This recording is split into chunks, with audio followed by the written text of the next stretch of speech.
우리가 지혜롭게 살 필요가 있죠. 그것은 복음의 진보를 이루기 위한 것이고 또 하나님의 영광을 드러내기 위한 것이고 하나님 나라 확장을 위한 것이다. 우리의 삶이 불신자들보다 믿지 않는 자들보다 지혜롭지 못한다면 우리는 복음의 장애가 될 수가 있는 거죠.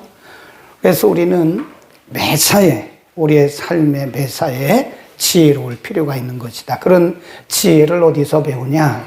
성경으로부터 배운다는 거죠. 확실히 하나님의 말씀이 마음에 있는 자들은 그 말씀대로 살아갈 때 그 삶의 규모가 있고 누가 봐도 삶의 규모가 있고 흐트러짐이 없잖아요. 그리고 분별력이 있고 또 타인을 배려하게 되고 삶의 중심이 있고 그래서 어딜 가든지 복음의 진보를 이루고 하나님의 영광을 드러낸다. 자, 오늘도 우리의 삶의 지혜에 대해서 가르치는데 1절부터 한 절 한 절 봅니다. 1절입니다. 너는 내일 일을 자랑치 말라. 내일 일을 자랑하지 마라. 내일이란 말은 꼭 내일도 말하지만 아직 우리에게 다가오지 않은 미래를 얘기합니다. 앞으로 1시간 뒤에, 10시간 뒤에, 아니면 내일, 아니면 며칠 뒤. 그러니까 아직 다가오지 않은 미래를 우리는 다 내일이라고 그러죠. 내일 일을 자랑한다고 하는 것은 자기 확신이죠. 네, 우리가 야고보서 공부했잖아요. 내일 어디 가서 얼만큼 유해서 돈을 벌겠다고 말하는 이들이여. 너희 생명이 무엇이냐? 너희 생명이 안개와 같지 않으냐? 그런 말씀 있잖아요. 그러니까 내일은 아무도 알 수가 없는 거예요. 그런데 우리가 자기 확신을 갖는 거예요.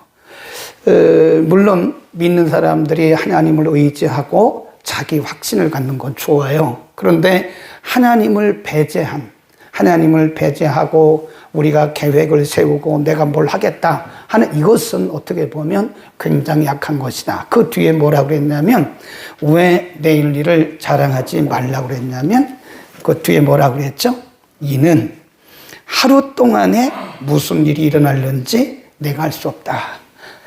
아직 다가오지 않은 미래에 대해서 확신을 가지고 살아가면 오늘 우리에게 무슨 일이 일어날는지 모른다는 거예요. 오늘도 우리가 감당할 수 없는데 내일에 대해서 우리가 신념과 신앙을 우리가 오해하면 안 된다고 그랬잖아요. 그러니까 내 힘으로 내 능력으로 내 경험으로 내가 지금까지 이렇게 했으니까 앞으로도 잘 될 거다. 이렇게 했으니까 내가 잘할 수 있을 거다라고 생각하는 것은 그건 신념이에요. 그건 신앙이 아닙니다. 하나님을 개입시켜야 되는 거예요. 우리의 모든 삶의 현장 가운데 매사에 하나님을 개입시키면 그건 신앙입니다. 그러니까 어떻게 보면 우리가 신앙으로 산다고 하는 것은 내려놓는 거예요. 내가 뭘 할 수 있다고 말하는 것은 어떻게 보면 하나님의 영역을 막 침범해가 하나님을 막 앞서가는 거예요. 우린 내일 일을 알 수가 없어요. 오늘 우리에게 무슨 일이 일어날는지 아무도 알 수가 없습니다. 우리가 비전을 갖고 꿈을 갖되 그것조차도 사실은 하나님의 영역 안에 있기 때문에 우리가 장담할 수 없는 거예요. 내일 잘합시다. 이런 분들은 사실 내일 가면 또 내일이라고 말해요. 오늘이 내 인생의 마지막이다. 그래서 오늘 우리에게 주어진 시간 동안에 우리가 최선을 다하고 내일 오면 감사하고 또 그 선물이고 내일 주어지면 또 내일 우리가 열심히 하나님을 섬기는 것. 그러니까 매사에 우리는 하나님을 개입시켜야 돼요. 하나님을 개입시키지 않는 것은 어떤 계획도 그것은 악입니다. 악. 그건 죄예요. 죄.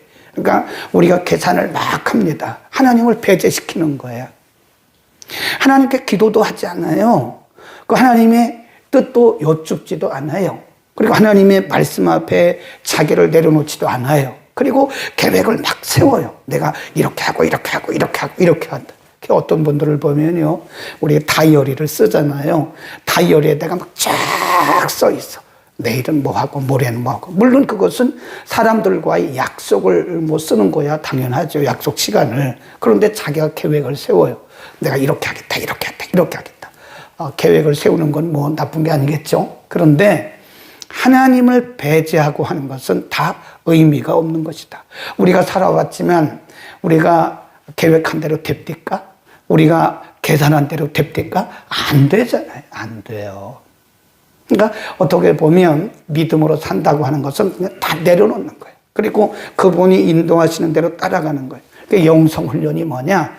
내려놓기 훈련하는 게 영성훈련입니다. 그런데 이렇게 보면 여전히 자기 생각이 살아있고 자기 계획이 살아있으면서 자기를 영성적이라고 생각하는 사람들이 있어요.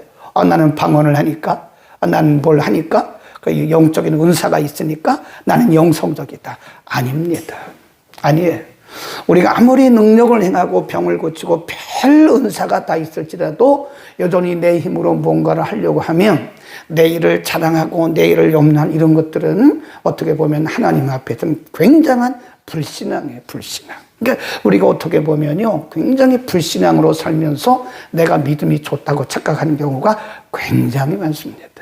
정말 우리가 하나님을 신뢰한다면, 그분을 경외하고 그분의 통치권을 인정한다면 우리는 모든 걸 내려놔야 돼. 하나님, 제가 이거 뭐 계획한다고 되는 겁니까? 하나님 알아서 하시죠. 저는 하나님이 그냥 길을 여시는 대로 가겠습니다. 아멘. 마태복음 6장 34장에 보면 6장 34절에 보면 예수님은 반대로 말씀하셨죠. 여기는 자랑하지 말라고 그랬잖아요. 마태복음 6장 34절에서 예수님은 너희는 내일 일을 염려하지 말라. 그러니까 염려하고 두려워하는 그것도 불신앙이고, 내일 일을 자랑하는 것도 그건 하나님을 앞서가는 하나님의 영역을 침범하는 거기 때문에 그것도 불신앙이에요. 굉장히 그게 하나님 앞에서는요, 큰 죄입니다. 하나님을 배제하고 내가 무엇을 하겠다고 하는 것은 굉장히 불신앙적인 언사들이다. 그래서 우리는 매일 하나씩 내려놓는 훈련을 해야 돼요. 이것도 내려놓고, 자녀에 대한 걱정도 내려놓고, 미래에 대한 걱정도 내려놓고 그러는 거예요. 네. 많은 크리스찬들이요, 염려 때문에 잠을 못 잔다잖아요. 못 맡겨서 그러는 거예요. 여전히 짐을 내가 붙들고 있는 거예요. 내 문제조차도. 베드로전서 5장 7절 우리 다 같이 외우겠습니다. 시작. 너희 염려를 다 주께 맡겨버려라. 이는 저가 너희를 권고하심이니라. 그렇잖아요. 너희 염려를 다 주께 송두리째 맡겨버려라. 그리하면 이는, 그 말은 because, 저가 우리를 돌보시기 때문이다. 근데 우리는 우리의 짐을 우리가 붙들고 있는 거예요. 그리고 계속 기도하는 거예요. 근데 얼마나 모순이에요. 기도는 뭘 달라고 뭘 하겠다고 하는 것이 아니라 내려놓는 게 기도입니다. 사실은 진짜 잘하는 기도는 내려놓는 게 기도예요. 근데 우리는 뭐 내가 뭘 하겠으니 하나님 도와달라고, 그건 상당히 모순적인 기도를 우리는 하고 있는 것이다. 그러니까 내일 일을 자랑하는 것도 불신앙, 내일 일을 염려하는 것도 불신앙. 우리가 하나님 앞에 모두 맡깁시다. 베드로전서 5장 7절을 너희 염려를 송두리째 다 맡겨버려라. 그 말은 염려하지 말고 걱정하지 말고 그냥 하나님 앞에 온전히 맡기라는 거예요. 그래야 하면 저가 너희를 돌보신다.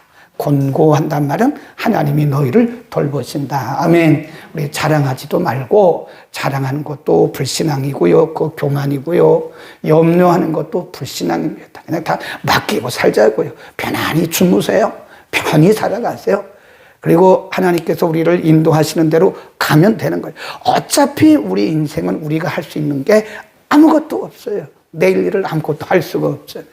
그렇죠. 그래서 우리 선배들은 어떻게 살아갔어요? 내일 일은 난 몰라요. 하루하루 살아요. 그랬잖아요. 그 얼마나 믿음이 좋은 거예요? 네, 내일 일은 난 몰라요. 하루하루 살아가요. 성령이여 내 마음을. 얼마나 좋으냐고요. 그 다음 두 번째 주제 2절입니다. 27장 2절. 시작. 타인으로 너를 칭찬하게 하고 내 입으로는 너를 칭찬하게 하고 내 입술로는 말지니라. 두 번 반복했잖아요. 다른 사람이 너를 칭찬하게 하고 내가 너를 칭찬하지 마라. 이게 무슨 얘기냐면 객관성을 가져라. 객관성. 자기를 너무 그 주관화해가지고 자기가 뛰어나다고 생각하지 말라는 거예요. 네? 우리는 이 객관적인 눈을 가지고 살아가야 됩니다. 이런 사람들이 있잖아요. 내가 하는 것은 다 옳아요. 그리고 남이 하는 건 다 틀려. 이게 굉장히 문제가 있는 생각이거든요. 우리는 뭐라고 생각하죠? 나는 다 틀립니다. 당신들은 다 맞아요. 이렇게 살아야 된다니까요. 근데 우리는 I'm right, you are wrong. 나는 다 맞아. 그런데 당신들이 틀리는 거야. 우리 인생을 거꾸로 살아가는 거예요. 거꾸로. 그러니까 이 사람들의 눈에는 바리새적이기 때문에 자기 마음에 자기 눈에 옳게 보이는 사람이 하나도 없어요. 자기는 다 옳은 거예요. 근데 거꾸로 말하면 그분은 형편없는 사람입니다. 나는 괜찮은데 당신이 틀렸어요라고 말하는 사람들은 자기가 얼마나 형편없는가를 객관성을 가지고 알아야 된다는 거죠. 네. 우리는 객관적으로 자기를 볼 수 있어야 돼요. 그러니까 자기 자랑하는 것은요, 굉장히 모순입니다. 저도 가끔 자기 자랑 하는데 나중에 생각하고 나면 내가 너무 모순된 얘기를 했다. 남들이 나를 자랑해야지 내가 자랑해서 되겠습니까? 그러니까 우리는 이제 객관적인 사고를 가져야 돼요. 나는 틀렸고 당신은 맞아요. 당신 말이 다 옳습니다. 나는 틀렸습니다. 그러면 문제가 없어요. 네. 우리는 거꾸로 하잖아요. 나는 맞았는데 당신이 틀린 거예요. 그러니까 이 공동체가 문제가 많아요. 이 교회 공동체가요, 굉장히 말이 많은 곳입니다. 네. 고린도 교회만 그런 게 아니에요. 교회는 말이 참 많은 곳이에요. 왜 그럴까요? 사람들이 I'm right, you are wrong. 나는 맞았는데 당신이 틀린 거야. 모든 기준을 나한테 두는 거예요. 그렇게 하지 말고 어떻게 하라고요? 객관적으로, 객관성 있게. 자기 자신도 객관적으로 볼 수 있어요. 오, 내가 틀렸구나. 아, 내가 잘못하고 있구나. 라는 생각을 가져야 되는 거예요. 아, 내가 너무 이기적이구나. 아, 내가 너무 믿음이 낮구나. 이 생각해야 되는데 자기는 믿음이 다 좋고 다른 사람들은 믿음이 없다. 이렇게 생각하는 거예요. 그 얘기입니다. 우리는 우리를 너무 주관화하면 안 돼요. 그러면 그때부터 다른 사람들을 다 평가하게 되고 다른 사람들을 비난하게 되는 거예요. 그러나 우리 자신을 객관화하면 그때부터 내가 보이기 시작한, 이제 보니까 내가 형편없구나. 나는 대단한 줄 알았는데 나를 객관화시켜서 이렇게 보니까 아유, 이건 내 믿음도 형편없고 이게 내 삶이 형편없는 거야. 이 사람이 이렇게 교만해지지 않는 거죠. 자신을 객관화합시다. 조금 어렵긴 하지만 우리 자신을 조금 이렇게 올려놓고 봐야 돼요. 너무 이렇게 주관해가지고 자기를 이렇게 어떤 그릇 같은 데 딱 집어넣어 놓으면 그게 바로 뭐라 그러냐면 우물한 개구리라 그러는 거예요. 우물한 개구리. 우물 안에 있는 개구리는 자기밖에 모릅니다. 자기가 제일인 줄 압니다. 그런데 우물 밖의 세상을 보면 그때부터 아이고 이게 내가 별거 아니었네 라는 건 안 되는 거죠. 그게 객관화라고 하는 겁니다. 아멘. 세 번째 3절 4절입니다. 3절 시작. 돌은 무겁고 모래도 가볍지 아니하거니와 미련한 자의 분노는 이 돌보다 무거우니라.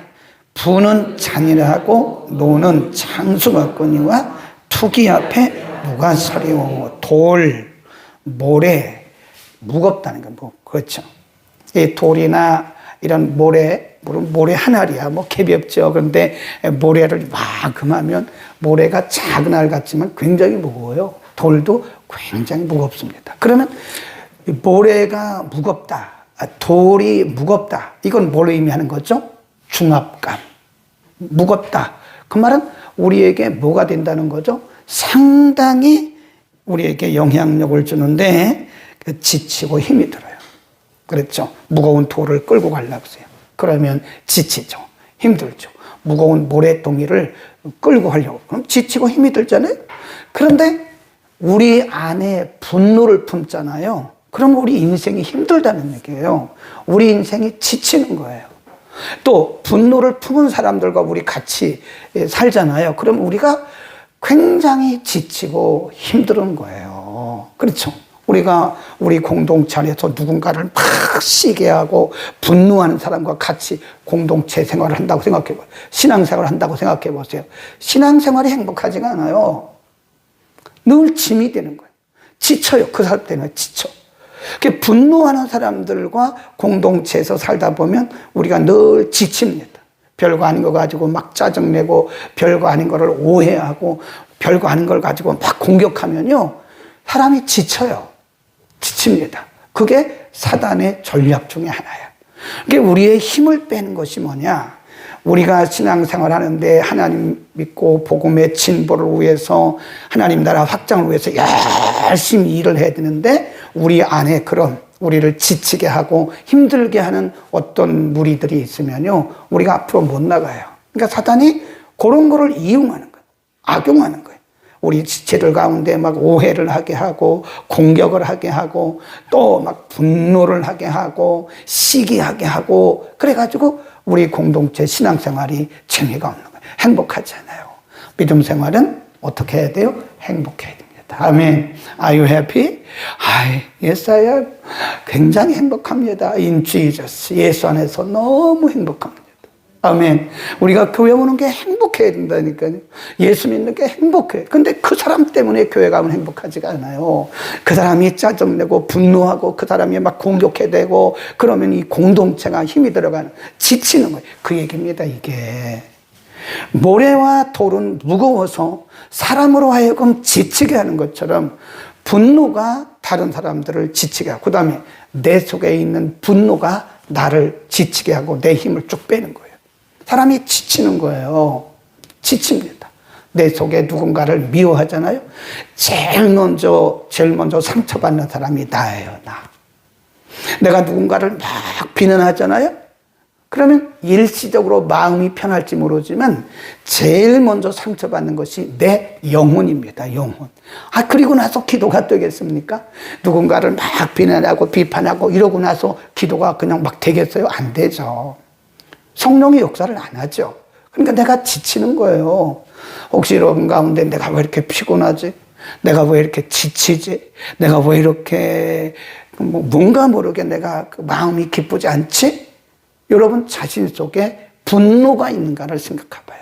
누군가를 미워하고 누군가를 막 비난하고 하는 그런 분노, 누군가를 뭐 하는 거죠? 시기하고 다투고 누군가를 향한 내 안의 분노가 나를 지치게 하는, 힘없게 하고 힘 빠지게 하고. 그렇죠. 우리 인간에게는 소모되는, 하루에 소모되어지는 에너지 양이 있어요. 열량. 그래서 우리가 밥을 먹는 거잖아요.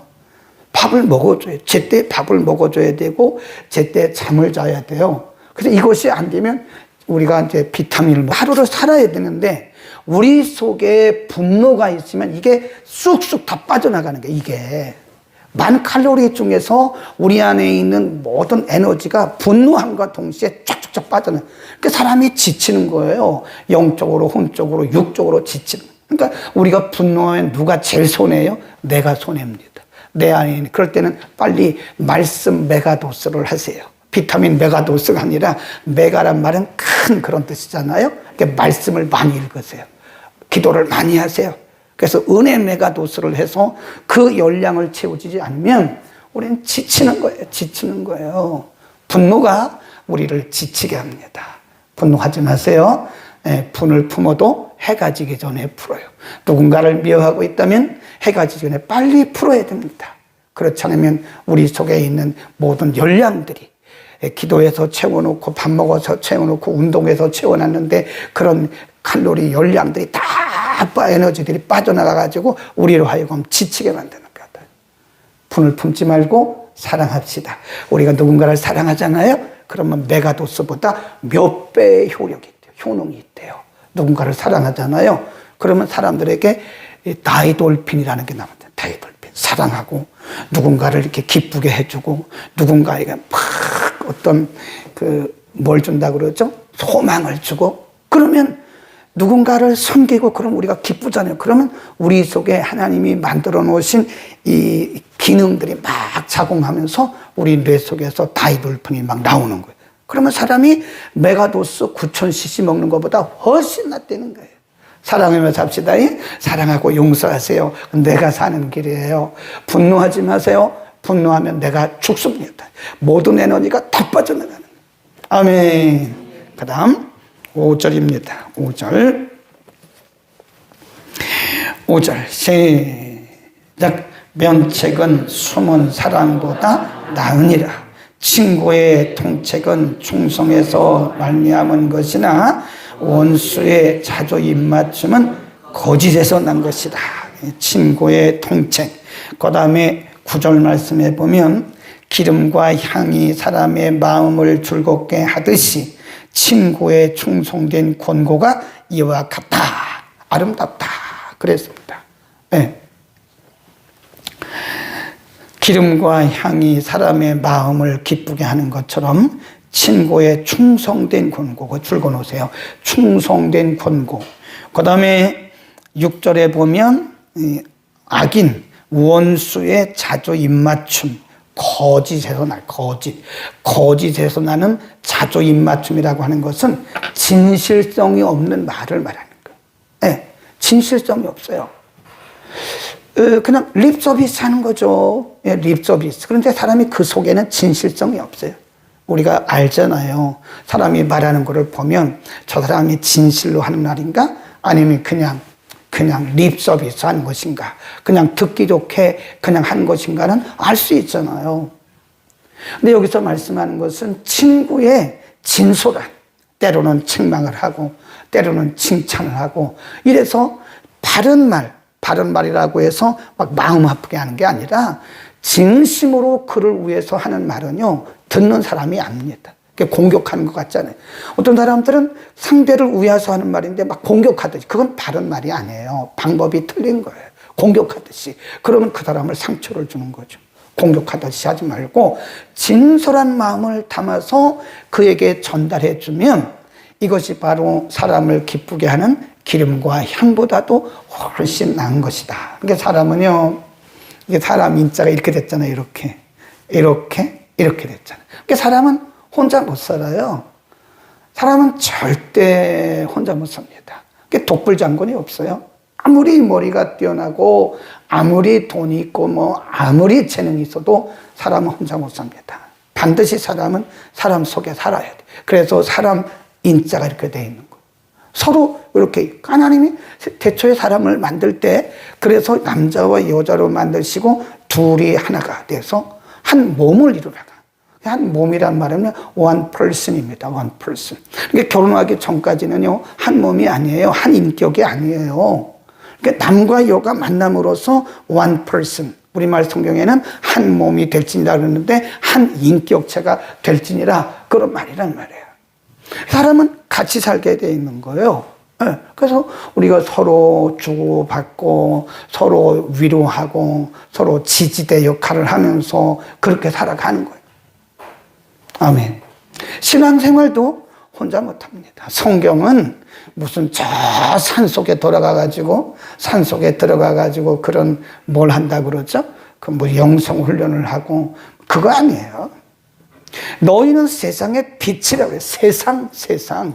세상에 들어가야 되는, 이 세상에 불의가 많고 불법이 많고 사람들이 우리를 힘들게 하지만 그런 사람 속에 들어가서 우리가 빛과 소금 역할을 하라고 예수님을 말씀하셨어요. 예, 그냥 어디 기도원 계속 들어가서 돌을 닦는 것은 그 불교는 하는 것이, 기독교는 그런 것을 영성이라고 말하지 않습니다. 기독교는 우리의 삶의 현장 속에서, 그래서 우리 성경이 말하는 영성은 삶의 영성이에요. 사람들과 부딪혀가면서 거기에 인격이 형성이 되어지고 인격이 다듬어지는 거예요. 아유, 나는 문제가 많아서 교회 안 간다고 거꾸로 말해야 돼요. 문제가 있기 때문에 교회 가야 되는 거예요. 교회는 어느 교회든지 다 문제 없는 교회는 지구촌에 하나도 존재하지 않아요. 만일 문제 없는 교회가 있다면 그게 문제가요. 문제 없는 교회가 있다면 그게 문제입니다. 문제가 없을 수가 없습니다. 다 문제가. 그 속에서 하나님이 우리의 신앙 인격을 다듬어 가시고 그 속에서 인내를 배우게 하시고 그 속에서 용서를 배우게 하시고 그 속에서 믿음을 배우게 하시고 그 속에서 우리가 품는 사랑을 배우게 하시는 거예요. 어떻게 산속에서 아무도 없는 데 가서 사랑을 배우고 용서를 배우고 인내를 배울 수 있습니까? 그건 영성이 아니에요. 깊은 산 속에 가서 혼자 돌을 닦는 것은 성경도 아니고 기독교도 아닙니다. 성경은 세상 속에 들어가서 우리의 삶을 통해서 그들 속에서 빛의 역할을 감당하는 것이다.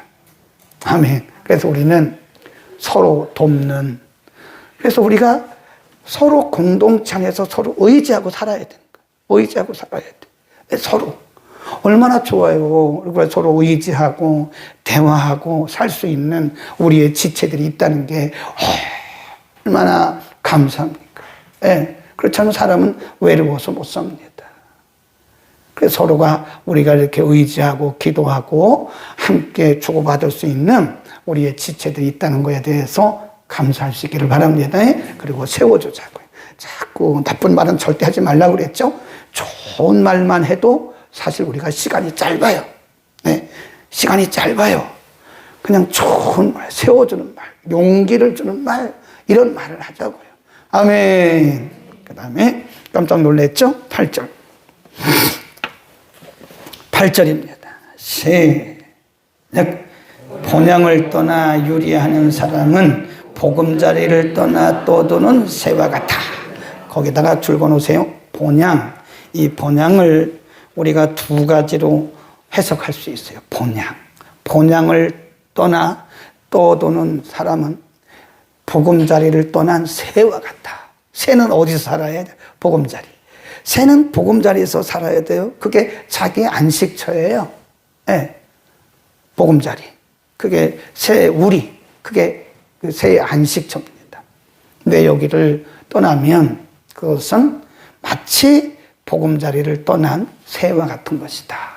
본향을 떠나, 이 본향이라고 하는 것은 하나는 공동체를 말합니다. 우리의 공동체. 우리의 공동체를 떠나는 것은 꼭 보금자리를 떠나서 이렇게 떠도는 방황하는 새와 같다는 거예요. 우리는 공동체 안에 살아야 된다고 그랬잖아요. 가정 공동체, 교회 공동체. 그러니까 어떻게 보면 가정과 교회는 같아요. 같습니다. 가정 같은 교회, 교회 같은 가정인 거예요. 가정을 무시하는 신앙은 그건 온전한 신앙이 아니에요. 교회를 무시하고 가정생활도 그것도 온전한 게 아니에요. 교회와 가정은 항상 같은 겁니다. 그래서 디모데전서 3장에 보면 가정생활이 원만하지 않은 사람은 교회 중직을 맡으면 안 된다 그랬잖아요. 시험해 보라고. 가정생활이 원만한지, 부부관계가 원만한지, 부모와 자식 간의 관계가 원만한지 인간관계를 시험해보고 중직을 맡기라고 그랬잖아요. 근데 오늘날 그 시험할 수가 없어요.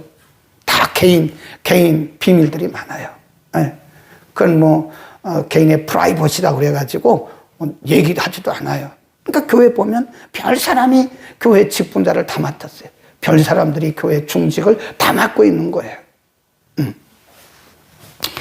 어쨌든 우리는 이 공동체를 떠나면 안 돼요. 이 공동체가 뭐냐면 우리란 말은 그것이 아니고 둥우리를 말하는 거예요. 둥지. 우리가 우리 교회가 있다면 우리 교회. 그 우리란 말은요, 아우어 그런 뜻이 아니에요. 그 둥지교회라, 둥지. 누구든지 올 수 있는 둥지교회. 그래서 이 공동체가 문제는 있지만은 이 공동체를 떠나면 안 돼요. 우리가 보면 양이 무리를 지어 다니잖아요. 근데 무리를 떠나는 순간에 누가 그를 공격해요? 늑대. 그냥 늑대나 이런 이리들이 와가지고요. 그냥 호랑이들이 와가지고 그 양을 채가요. 그래서 반드시 공동체 안에 소속되어 있지, 이단에 빠진 사람들의 특징이 뭔지 아세요? 교회 적응이 안 됩니다. 교회 적응을 못해요. 교회 적응을 못하고 빙빙 떠돌아요. 여기 갔다 저기 갔다, 자기가 무슨 순례자라고, 오늘은 이 교회 내일은 저 교회, 오늘은 이 교회 내일은 저 교회. 그게 신앙에 전혀 도움이 되지 않아요. 교회는 반드시 우리의 소속이, 교회가 크거나 작거나 우리 영혼에 우리 영혼이 둥지가 있다는 것이 얼마나 감사해요. 거기 가면 영혼의 아버지 하나님 계시고, 우리를 돌봐주시는 목사님이 항상 계시고, 전도사님도 계시고, 장로님들도 계시고, 본사님들도 계시고, 우리가 아주 안락하게 아늑하게 신앙생활할 수 있는 이런 교회가 있다는 것에 대해 우리는 감사할 수 있기를 축원합니다.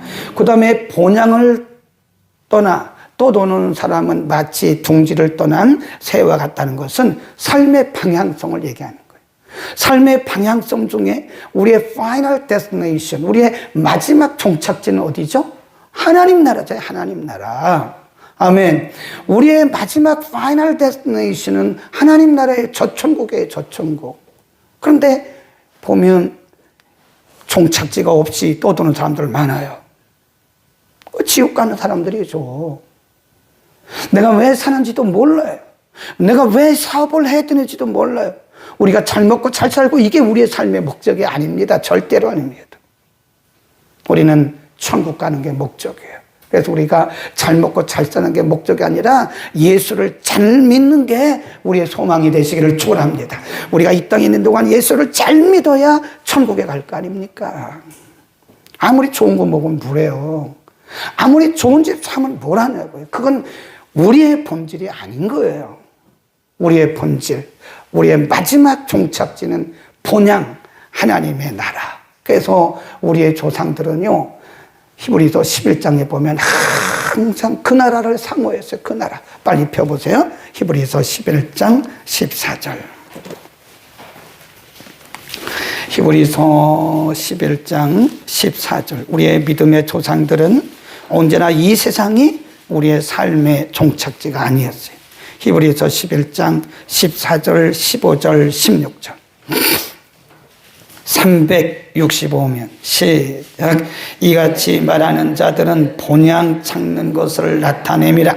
저희가 나온 바 본향을 생각하였다면 돌아갈 기회가 있으려니와 저희가 이제는 더 나은 본향을 사모하니 곧 하늘에 있는 것이라. 그러므로 하나님이 저희 하나님이라 일컬음 받으심을 부끄러워 아니하고 저희를 위하여 한 성을 예비하셨느니라. 아멘. 얼마나 멋있어요. 우리의 믿음의 조상들은 항상 돌아갈 내 고향, 그 본향, 더 나은 본향을 늘 사모했다는 거예요. 아멘. 우리의 마지막 종착지는 하나님의 돌아갈 내 고향 하늘나라. 얼마나 좋아요. 그러니까 하나님의 나라에 대한 소망이 있으니까 이 세상의 어떤 어려움도 다 이겨내는 거예요. 만일 우리에게 하나님 나라의 소망이 없다면 우리는 이 세상을 못 이겨내요. 이 세상이 뭐가 그렇게 부럽습니까? 에? 부러워요? 이 세상이? 뭐가 부럽습니까? 우리를 위한 영원한 나라가 예비되어 있는데 그 나라에 대한 소망이 없으니까 이 세상이 그렇게 부러운 걸. 어떤 사람은 뭐 코트 하나에 500만 원이래. 그게 찬송입니까? 우리는 하나님 나라에 대한 우리가 갈 그 본향에 대한 어떤 소망이 있어야 된다. 아멘. 이 본향을 떠도는 사람은 둥지를 떠나 이렇게 빙빙 떠도는 그 새와 같다. 이게 새와 같다. 다시 또 봅시다. 빌립보서 3장 20절. 사도 바울은 그 많은 어려움 속에서 복음을 전하고 감옥에서 지금 빌립보 교회 성도들에게 복음을 전하고 있는 그런 감옥 안에서 감옥 밖에 있는 성도들에게 이렇게 말합니다. 322면 시작. 오직 우리의 시민권은 하늘에 있는지라 거기로서 구원하는 자 곧 주 예수 그리스도를 기다리노니 그가 만물을 자기에게 쓸 수 있는 자의 역사로 우리의 낮은 몸을 이 영광의 몸의 형체와 같이 변케 하실 것이다. 이게 뭐예요? 부활의 몸. 지금 사도 바울은 감옥에서 언제 죽을지 몰라요. 언제 죽을지 모르는 그런 상황 속에서 사도 바울은 그래도 소망이 있는 거예요. 우울해하잖아요. 아마 요즘 크리스찬들 같으면 막 날마다 우울해하고 못 나가서 발버둥 칠 거예요. 사도 바울은 감옥에 로마의 감옥에서도 여기가 천국이지 뭐 내가 있는 곳이 천국이고 주님 모신 곳이 천국이지 뭐 나를 꺼내달라고 막 그런 것도 안 했다니까요. 언제 사도 바울이 감옥에서 자기를 꺼내달라고 기도해달라고 언제 그런 기도했습니까? 막 요즘 사람들 같으면 나를 감옥에서 끌어내기 위해서 기도 좀 해달라고 막 그럴 거예요. 그러니까 우리의 방향이 틀렸어요. 우리의 삶의 방향은 이 땅에 있는 거예요. 이 땅에. 이 땅에.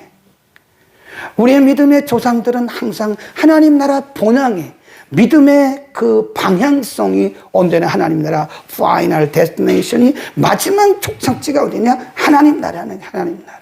아멘. 우리는 하나님 나라를 우리의 마지막 종착지로 삼고 살아가면 부러울 것도 없고 무서울 것도 없고 우리는 그 나라에 대한 소망이 있기 때문에 항상 감사합니다. 아멘. 우리 옆에 분 얼굴 봅시다. 얼마나 환한가. 왜 이렇게 얼굴이 환해요?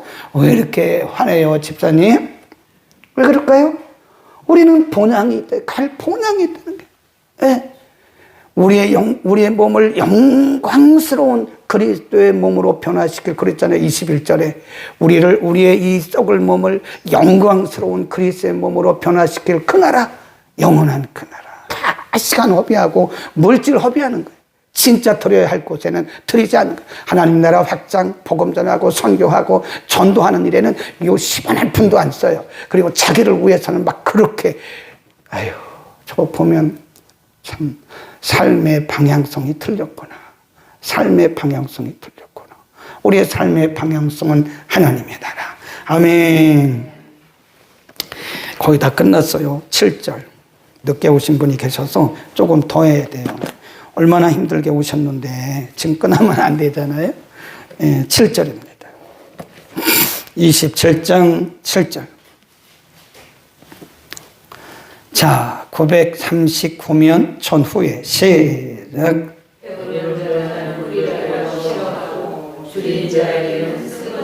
네, 한 번 더 시작. 배부른 자는 꿀이라도 싫어하고 줄인 자에게는 쓴 것이라도 다니라. 무슨 얘기인지 아시잖아요? 우리가 배가 부르잖아요. 그럼 아무리 맛있는 걸 줘도 사람들이 맛있는 줄 몰라요. 근데 우리가 배가 고프잖아요? 근데 쓴 걸 줘도 마셔요. 이렇게 보면 요즘에 아프리카 저 남미 쪽에요. 엄청난 기근이 들어요. 저 몽골에 보니까요. 강물이 다 말라가지고 강 바닥이 드러나고 짝짝짝짝 갈라졌어요. 짐승도 마실 물이 없어요. 그러니까 사람들이 흙탕물을 또 마시는 거예요. 아, 우리는 수돗물도 안 마시잖아요. 왜 그렇죠? 수돗물에 금속이 있다는 게 중금속이 있다는 거예요.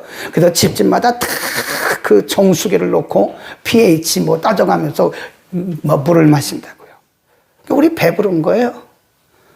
우리 배고파 봐요. 무슨 뭐 이게 중금속이 있느니 없느니 그 말 하겠습니까? 우리가 이 말씀이 무슨 얘기냐면 어려웠을 때를 생각하라요. 어려웠을 때. 이스라엘 백성들은 항상 추수감사절 지내고 나면요. 열흘 동안 어디로 나가면 들로 나가요. 들로. 추수감사절 다 끝나잖아요. 그럼 들로 나가지고 열흘 동안 거기다 텐트를 치고 거기서 살아요. 그럼 왜 그러냐면 옛날에 어려웠을 때를 잊지 말라는 거예요. 너희가 그 애굽에서 430년 동안 너희가 노예살이 할 때, 그리고 광야를 지나올 때 너희가 먹을 게 뭐가 있었냐? 하나님이 주신 거 외에 뭐가 있었냐? 그러니까 지금 가나안 땅에 너희가 아무리 부하게 살아도 너희는 옛날 일을 기억해라. 그래요. 우리나라에도 그게 있었어요. 6.25 때가 되면 주먹밥 먹기 아세요? 주먹밥 먹기? 그거 있었다니까요. 그 대학마다 캠퍼스에서 아이들에게 주먹밥을 주고 6.25를 우리가 상기하자. 우리 조상들이 6.25 때 얼마나 고생하고 이렇게 해서 이렇게 나라를 일으켰다. 뭐 그런 것을 옛날을 잊지 말자. 주먹밥 먹기 그런 행사를 한다니까요. 이게 그 얘기예요. 우리가 어려웠을 때를 기억하라. 어려웠을 때를 잊어버리면 우리는요, 엉덩이 뿔납니다. 교만해집니다. 그래서 우리말에 이런 말도 있잖아요. 뭐가 뭐 생각 못 한다고요? 올챙이가? 아니지. 개구리가, 개구리가. 맞죠. 이 개구리가 뭘 생각 못 하는 거예요? 올챙이 쪽 생각. 그런 건 참 자세가 틀려요. 그러면 안 됩니다.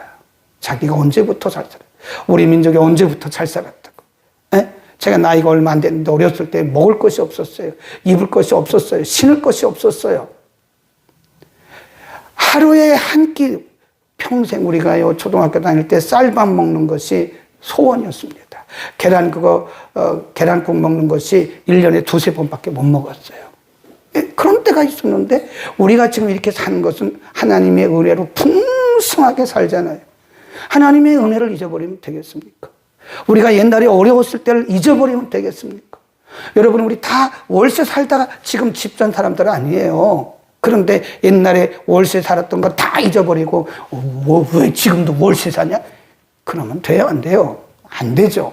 우리 다 어려웠던 시절을 지냈던 사람들 아니에요. 왜 가만히 계세요? 우리는 이게 그 말이에요. 어려웠을 때를 생각하라. 내가 어려웠을